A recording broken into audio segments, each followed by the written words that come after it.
Hello folks, Everchanger here, and welcome back to more Pokemon Blaze Black 2. Last time was episode 78, meaning, given that we have been doing 3 videos a week since the beginning of the series, the series is now a half a year old. That is crazy.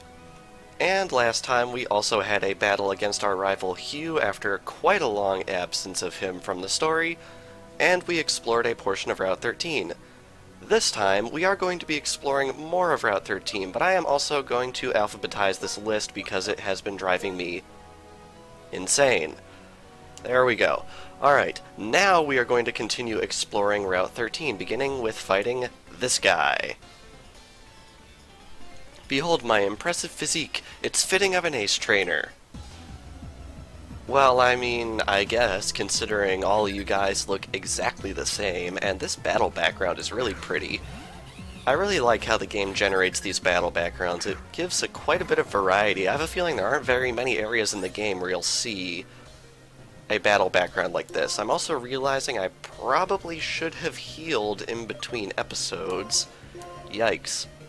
Alright, hopefully this thing isn't going to try and pull out Grass Knot on me, but knowing this game, it just darned well might. Okay, we're taking a close combat, which I guess isn't as bad. Decent amount of damage. Alrighty. I also have half a mind to dub last episode. It's faster than me, because of course it is. I have half a mind to dub last episode the Halo episode, because we ended with 343 Pokemon caught. So that's fun. Okay, so this battle is not going the best, so I think we are just going to switch into Garchomp and clean up. Because, as we know, Garchomp is very good at doing cleanup. So I think we are going to use Dig. I think that's probably our safest bet. And since it used close combat multiple times, its defense is quite low. And we brought it down. Very good. Okay, lots of experience for that one. And up next is Swampert, which I don't really have anything to deal with because it is only weak to grass, a move that I don't have. So I think a better option would just to be spam our stab move, Dragon Claw, and see how we get. Alrighty, here we have Muddy Water here. Fun fact about Muddy Water. In every single generation since its inception, Muddy Water has shared the animation of Surf, except it was recolored brown. Pretty interesting stuff. Unfortunately, wow, voice crack. Unfortunately, Muddy Water isn't very good, although I believe it lowers accuracy. Although the chances of that, I'm not so sure of. Alright, I don't think we need to expend another Dragon Claw, so we're just going to use Slash, and down goes Swampert. Get lots of experience for that, and Garchomp gets level 50. Hoo boy, we are getting up there in the levels. Okay. Now that we have done that, we have fought a grand total of 1 trainer in this episode, I think I want to run back and heal, so I will be right back. Alrighty, we are back. So I think what we want to do first off is head over to this portion of beach because we have a heart scale right here. Very nice. Could come in handy in the future, and here we have an Ultra Ball to replenish one of the many that I expended last episode. And is there anything else over here? We fought the karate guy, right? Pretty sure we did. We did not, however, fight this dude. I am a wonderful fisherman who loves everything. Alrighty, let's fight him. Oh no. Oh no, it's the 6 Magikarp guy. Are you kidding me? Ay, ay, ay. Okay, please tell me I can one-shot these things. Every single Pokemon game, they throw in this one NPC that has 6 Magikarps, and I have no idea what kind of point they're trying to prove, but it's getting old. Oh wow, this actually isn't the guy that has 6 Magikarps. I guess I was faked out.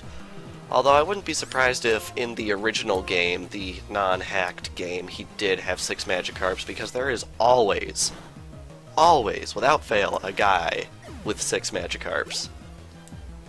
Alrighty, and I know I'm saying Magikarps instead of Magikarp. Magikarp is the proper plural form, but it's Magikarp. What do you expect me to do?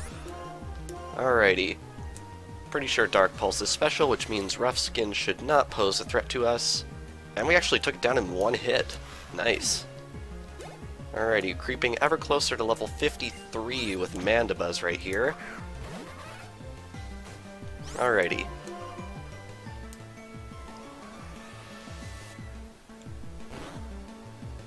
Very nice. I really like getting those one-hit knockouts, although I guess against these first stage Pokemon, it's not really anything special to get one-hit knockouts. It's still fun nonetheless, though.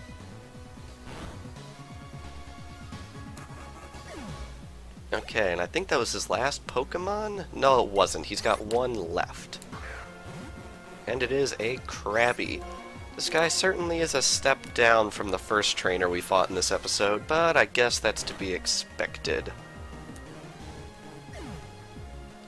Alrighty. And now he's been defeated. I even love a disappointing result. Disappointing for you, completely satisfactory for me. But anyway, as you can see, this little bit of ocean is kind of cut off right here. However, if we surf across the water right here, we have access to, I believe, the only doubles grass on this route. I think that's the case. And if you look very closely, there is a dragon scale hidden in the middle of the grass. Very nice. And over here we've got even more watery islands. I believe on this one there's nothing. Am I correct about this? Yes. But if we surf across here, we have yet another fisherman. Hey, what kinds of great Pokemon have you caught? Well, let's give it a shot and find out. Okay, this guy only has one Pokemon, which is very surprising. And it is a Floatzel, which has probably one of my favorite cries in the entire game. Generation 4 was the generation I feel that the developers really had a lot of freedom in terms of how they did the cries for Pokemon, so they decided to just go wacky with some of them. And I think the result was pretty fun. Especially Kricketune, and no, I am not going to do an impersonation of that. Although that is definitely the most memorable one. And Mandibuzz gets level 53. Very good. Alrighty, no big deal. And over here we have... Ooh! TM29 Psychic. That is something that we really want to have. In fact, I want to teach that to someone right now, so I'm going to sort this by number, and we want to head right down here to TM29 Psychic. Alrighty. Oh wow, Lucario can learn it. That is significant. We might want to do that, but I think I want to teach it to Victini right here. And I think I'm going to get rid of Reversal because, one, it's not a fixed power move. It depends on how much HP I have, and I prefer to keep my HP up most of the time if possible. Plus, Zen Headbutt is physical, meaning Psychic fits a different niche. So I think we are going to get rid of Reversal. Alrighty. And Victini learned the all-powerful Psychic. That is awesome. Now we just have to wait for us to get Flamethrower, because I'm pretty sure we don't have it yet. But once we get Flamethrower, oh boy, we are going to have a lot of fun. We're about to get to part of the game where they start giving us really good items, so we're going to have to keep an eye out on that. Anyway, I'm going to surf over here so we can cover this little portion of beach, although there isn't anything here to explore. And we have another trainer. A woman standing alone with a parasol in one hand at the beach? Hi. Please have a battle with me. Oh, writers. Oh, writers. Need I say more? Alrighty, here we have a Cast Form, which is one of the worst Pokemon in existence, bar none. So I think we are just going to Dark Pulse this thing and watch its HP plummet like a stone. If it had lived, that would have been amazing. Alrighty, and up next we have Frostlass, which is an interesting one. It is Ghost and Ice, which I think is a unique type combo. I might be wrong, but the fact that it is Ghost means that it is going to take quite a hit from a Dark type move. Very good. Alright, and up next we have Chirim. So I think we are going to keep Mandibuzz in for this one. And I don't think we're going to need to use Fly. Feint Attack gets Stab anyway. I don't really trust this thing to live. And it lived. Brilliant. Ay ay ay. Now, as you can see, when it is sunny out, Chirim will transform into this new form. However, as far as I remember, I don't think this form is any different from its original form. Stats-wise or otherwise, I'm pretty sure it's actually identical in that regard. So I'm pretty sure it's just a visual thing with this one, which is okay, I guess. I just feel like it could have gone for, I don't know, getting some extra speed. Although maybe it has an ability that facilitates that. I don't know. Okay. Making our way through this route, slowly but surely. And right here, we have a big pearl. Very nice. Now right over there is where that island is, meaning we don't have to explore any of that, but over here we have... I said we have... What am I doing? I'm hunting for treasure! Treasure hunting is fun. Sometimes things are buried in the sand dunes. Actually, I just found something, but it's the same one as I found before, so I will give this to you. And we get a black flute. What does that one do, actually? I'll be hunting for treasure here tomorrow, too. I may find something, so if you have time, stop by. I don't find as many things as I used to, though. What does the black flute do? The flutes are interesting because they have special effects, but they don't disappear after one use.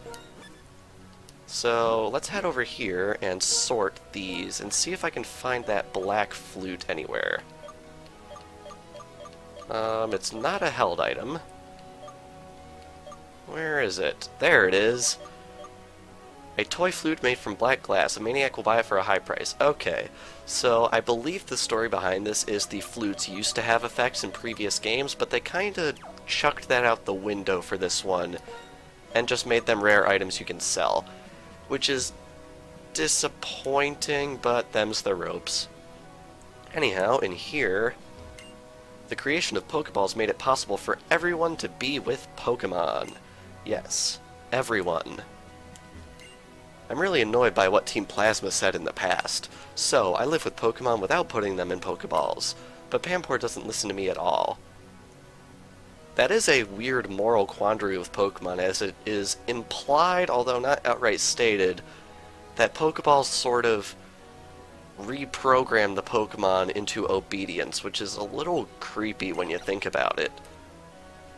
Makes you wonder if what Team Plasma said actually has some truth in it. And perhaps it does. Despite the name of the game, not everything is quite so black and white. Anyway, let's head right up here and see what we can find.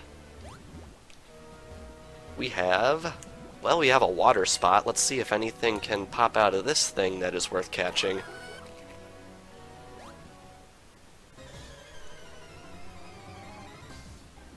Oh wow. It actually is something worth catching. We do not have Corsola yet, which is surprising because it's one of those single-stage water-type Pokemon, and I hit bag first this time. This is great. It's one of those single-stage water-type Pokemon that's just sort of there. Not terrible, I guess, but definitely not great either. Either way, let's catch it.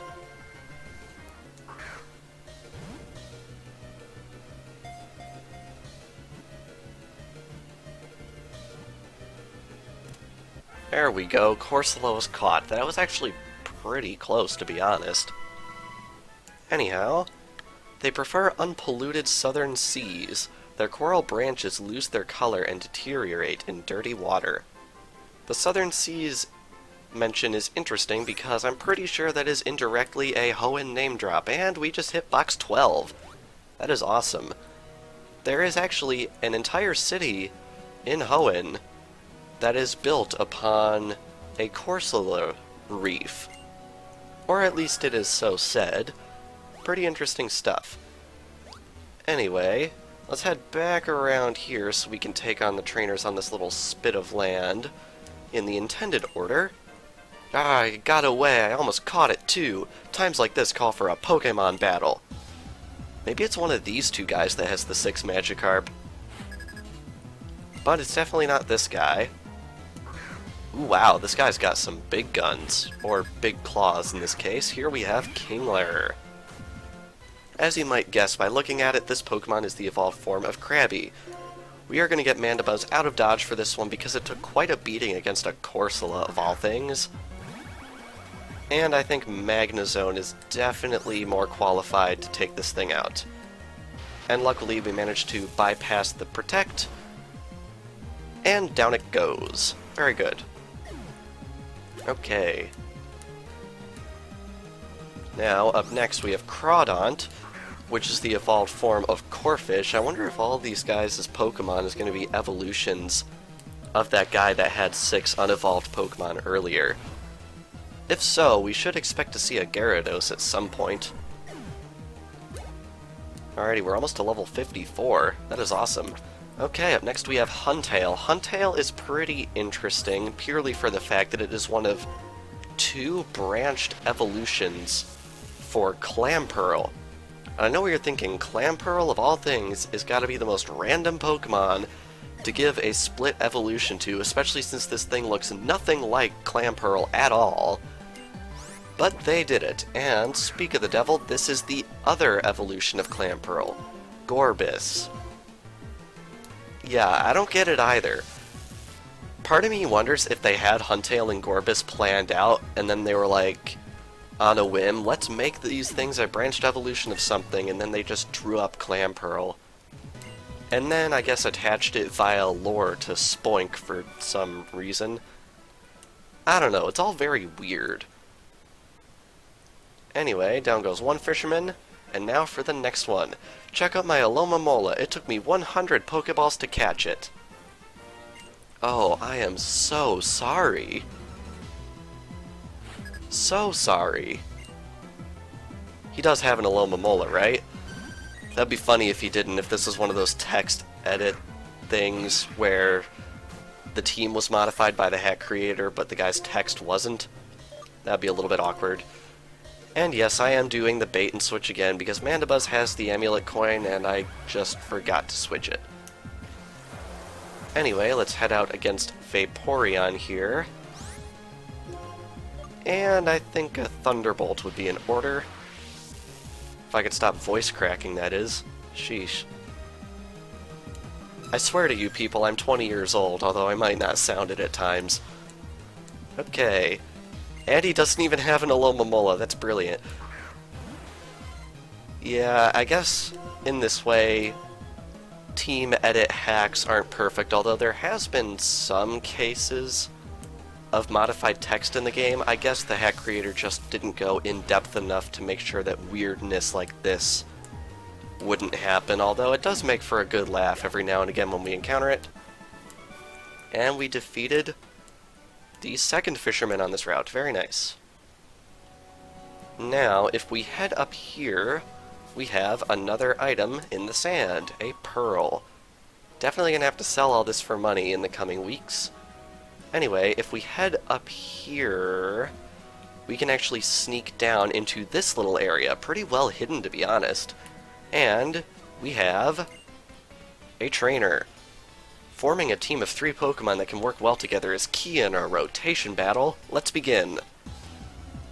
And so, we have ourselves yet another rotation battle out in the wild. Very nice. Probopass, Luxray, and Clang. Wow, this guy is not messing around. These are some heavy-hitting Pokemon. Wow.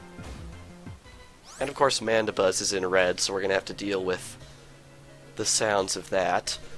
Now, Clang does not have Levitate, Luxray does not have Levitate, and I think Probopass might have Levitate, but I think it's worth giving it a shot and trying Bulldoze. And it does not have Levitate, which means all three of these guys are weak to ground. I am definitely going to be exploiting that like nobody's business.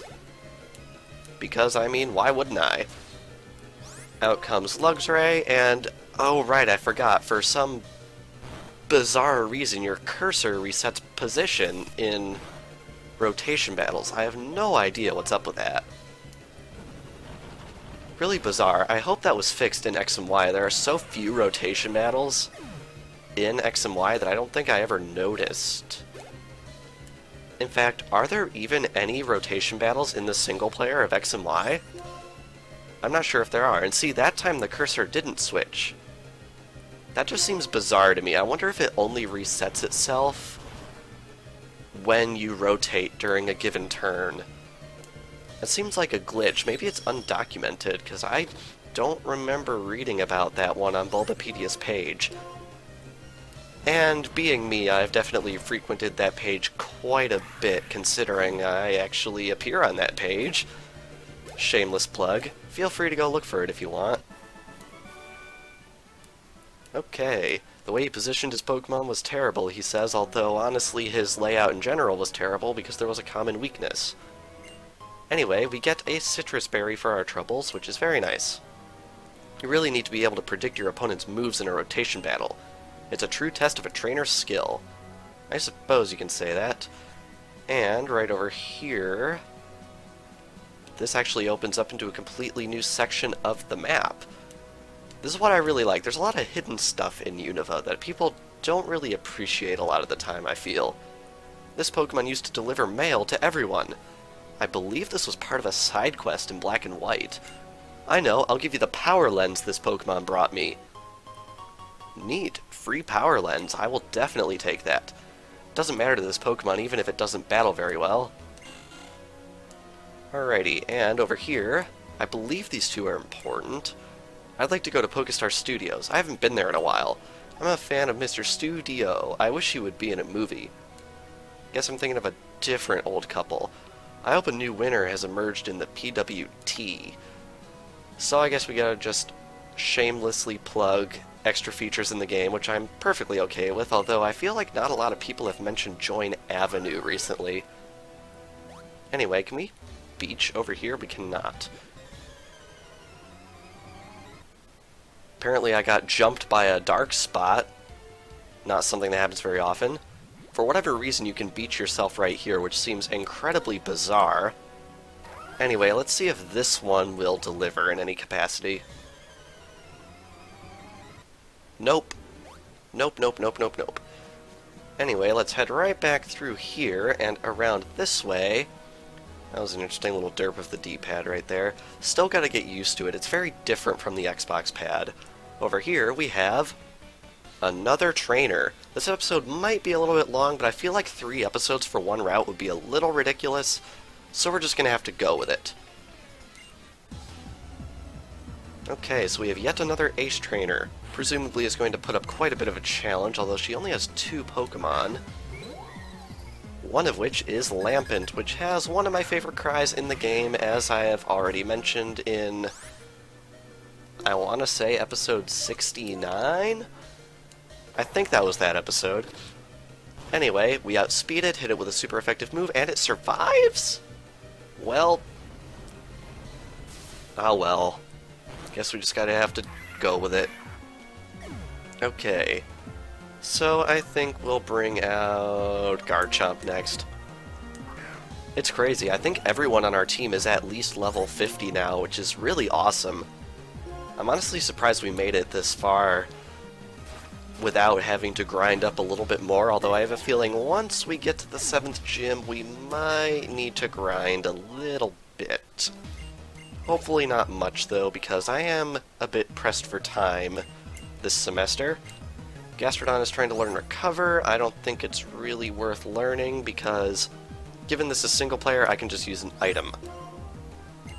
And I feel like we don't really run into Embargo all that much, so I don't think it'll be an issue.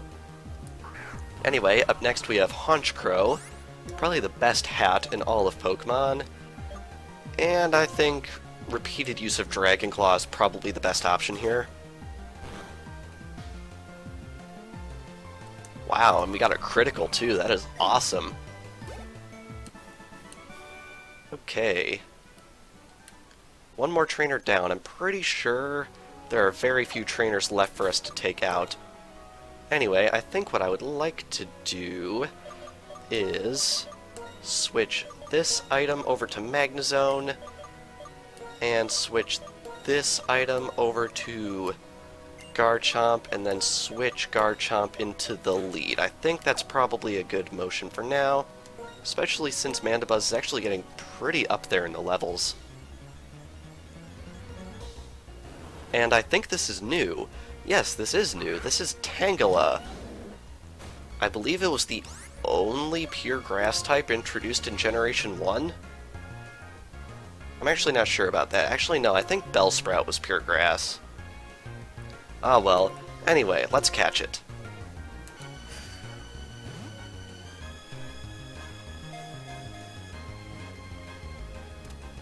This thing's Giga Drain is really nothing to sneeze at. But we got a critical capture, so I'm happy with it. Many writhing vines cover it, so its true identity remains unknown. The blue vines grow its whole life long. Interesting. Generation 1 seemed to have a thing for hidden faces. We got this thing, we have Cubone, kind of freaky actually. Up here we have a star piece, which is yet another item that only exists to be sold for money. And up here we are actually nearing about the end of the route, but over here we have yet another trainer.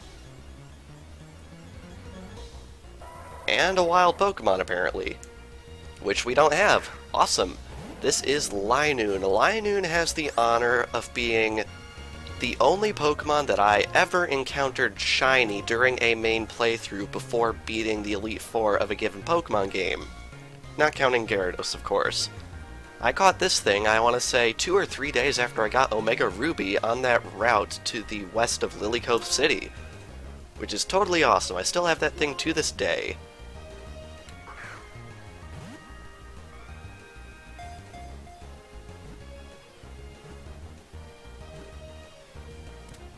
And caught. Very nice. Linoone was caught. It charges prey at speeds over 60 miles per hour. However, because it can only run straight, it often fails. It's kind of funny because Zigzagoon's whole thing was being incapable of running straight, and now Linoone's problem is exactly the opposite. I find it kind of funny the way that works. Anyway, right here we have a blue shard. Very nice. And now I think I'm just going to wait here for this trainer to spot me, and we are going to get into yet another battle. The power of 3 come together as one. Let's have a triple battle.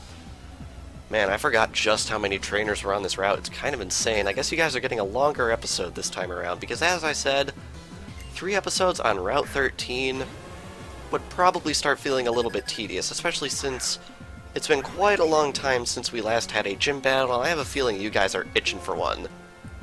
Alrighty, so I think what we ought to do is...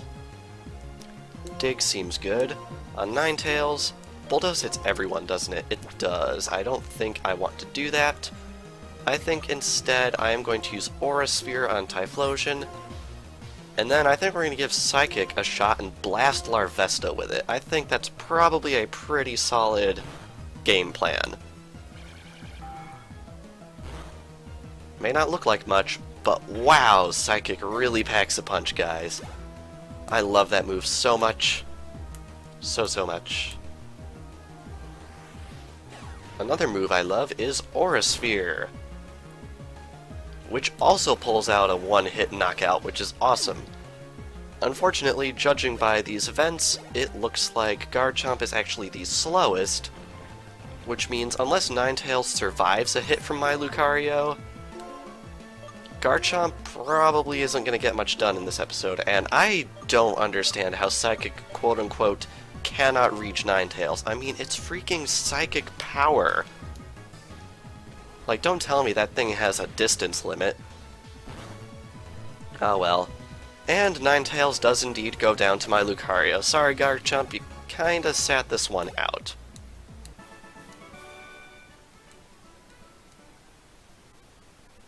Alrighty. And we get another citrus berry for our troubles. Very good. In a triple battle, your Pokemon have more than triple the power. It's a true test of a trainer's skill. Indeed. And here we have Max Ether. Very nice. Okay, now heading further... Yeah. So many repeats. Heading further, as you can see, we cannot progress this way, meaning that item that the item finder is picking up, we can't get that yet. A little unfortunate, but them's the ropes. Cobra! I love the onomatopoeia in this game. As you can see, right here, this legendary Pokemon Cobalion has decided to make birth here on Route 13. And yes, we technically could catch it right now. This is not one of those glitches where it shows up earlier than it should be. This is, in fact, where we fight Cobalion. However, Cobalion is part of a trio of Pokemon, which I would like to dedicate their own episode later in the series, so we are going to be waiting until we have the opportunity to catch all three of them. But anyway, as you can see, we have reached the end of Route 13. Normally I would progress into the next town and heal at the Pokemon Center, but I have reasons for not doing so this time. So, this past episode of Pokemon Blaze Black 2, we continued our very long but very fruitful exploration of Route 13. And next time on Pokemon Blaze Black 2, we are going to be progressing into the next town on our very long journey to Opelucid City. So without further ado, thank you all for watching, and I will see you guys next time.